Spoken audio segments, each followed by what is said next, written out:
Вярвах аз, че вечно ще живее. Най-хубавите ми години отне и после си замина, ала нощем още те търся. Като птица съм свободна, но на воля не отлитам. От години свикнала съм да обичам само тебе. Като птица съм свободна. So, Uncle Travelling Matt here, and I'm going to give my reflections on the entire trip to the Balkans, or at least the Western Balkans, 2022. Thomas asked me, what would I rate this trip out of 10? And I gave it a 6. And he agreed. That's what he said too. And that's sad because the places we saw, the places we visited, were more like an 8 or 9. But maybe even 6 is a generous rating for this trip because it was such a stressful, hard trip. It was doomed from before we went. Like, literally, a few days before I went, I lost my bank card. So, to go out there, I couldn't get a bank card in time. I had to borrow my ex's credit card and take a load of cash out as well, just so we'd have money to spend. And then what happens, every flight is late. And then we get there, we miss that connection in Vienna and had to stay in that hotel, and they had this horrendous experience in the hotel. I was queuing up, that basically I queued up to check in, and then this family said, no, we're going in first, and pushed me back to the queue. There was nobody to police it, and so I had to queue up right over again, which I didn't need at that time, 1 a.m. or whatever it was. And then, we had to go all the way via Warsaw, and then we finally get to Podgorica, and they lost the bags.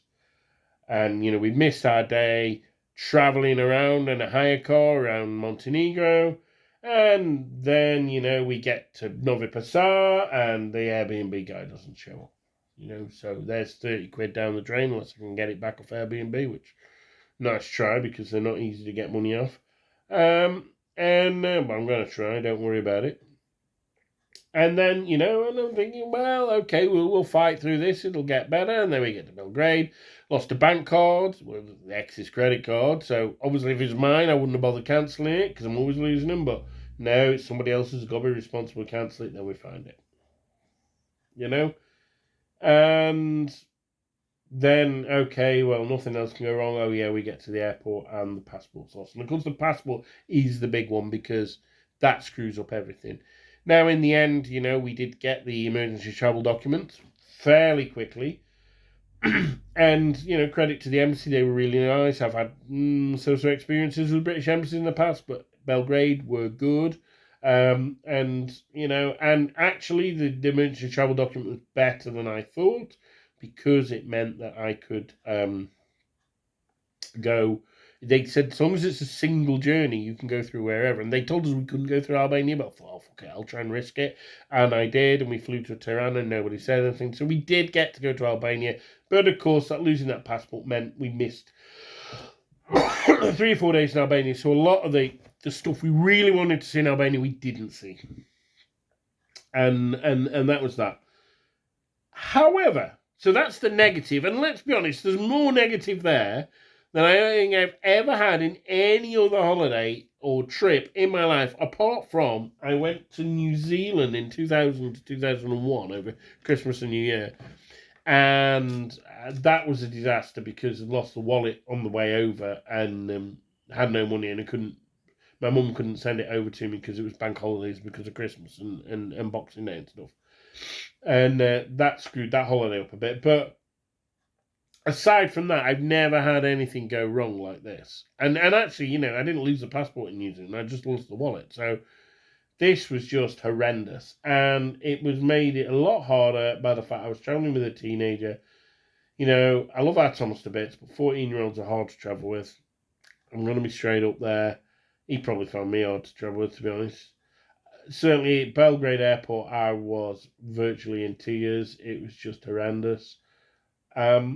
But then, I don't know, after it hit rock bottom, it got better, I guess. And what more can go wrong? And we had this, we stayed in this kind of like only fools and horses type apartment in Belgrade and chilled out a bit, and it was all right.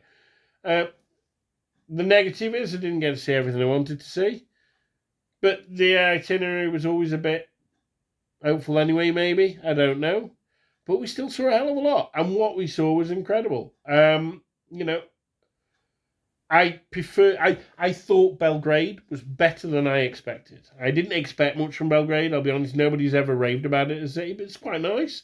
The riverside stuff, it's nice. It's an interesting city. There's loads going on. It's well worth visiting. It's a lot nicer than Sofia. It's probably nicer than Bucharest as well, and I quite like Bucharest. Certainly better than Podgorica, which is the most boring capital city on the planet, really. But and Novi Pazar, loved Novi Pazar. I just thought it had this great vibe to it. What a city! And I only went because I taught this like random guy from there like years ago in the prison. And yeah, what a great place! What an absolutely great place! Novi Pazar. Base yourself there. Stay with Mirsad. He has the best. After the disaster that we had with our Airbnb turn up, Mirsad, he made it for us. He was brilliant. What a great guy. Novi Pazar was fantastic. And then, of course, Albania. I love Albania, and everywhere I went, it was great. Lezhë, Thefe, Skodra, and Tirana. And Tom loved Albania. He really, he shared the passion that I have for Albania. And the stuff, okay, yeah, I'd seen Tirana before, but it is much changed, so it was nice to see it again. And I saw new stuff like the Bektashi World Headquarters. That was brilliant. Really glad I made the effort to go there. Skodra, yeah, I've been before, but it was different now. I've got a friend there, and it was so nice. I hadn't seen Marion since, 2012, I think, so 10 years, in very different circumstances. It was so nice to catch up with him and just chat and really get to know his city through his eyes almost. Lezhë, brilliant. What a great day trip from Skodra. Well worth doing. And Theth, well, it's world-class beauty. So they were the highlights. The lowlights was everything went wrong, but not just the going wrong. I mean, like the air travel was hard. Like every plane was delayed, but there were so many connections. And I think next time I go, even if I pay extra, I'm going to get a direct flight if I can, or at least only one change. The two changes was just no. Really, really stressful. That was hard work. Although I can say I've travelled on lots of different airlines now.